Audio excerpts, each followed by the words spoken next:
Tunamshukuru Mungu kutupa neema hii ya kuweza kuona mwaka huu wa 2026. Sisi Wakristo tunasema ni neema ya Mungu.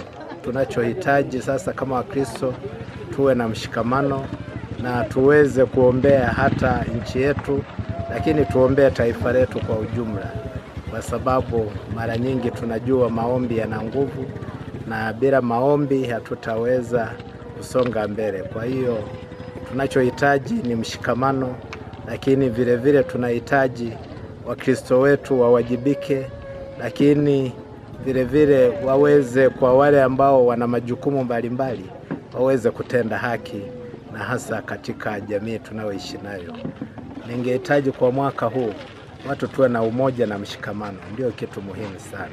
Hata Mungu mwenyewe anahitaji watu walioshikamana, watu wenye umoja, lakini ambao wanamtegemea yeye.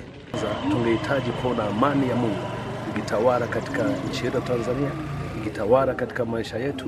Ndio kitu cha muhimu Mungu aendelee kutufanyia. Tunajua wote mwaka 2025 magumu tuliyopitia. Kwa hiyo tungetamani yaliyopita sijirudie mwaka 2026.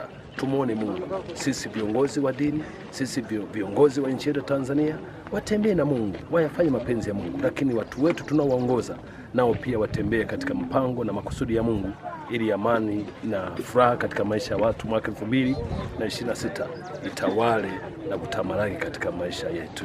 Nchi yetu tumejaliwa, unajua, kuwa na makabila mengi katika nchi ya Tanzania ni mlango wa amani kabisa, kwa sababu utahamasisha nani wa kugombana? Makabila yameoana, watu wameoana.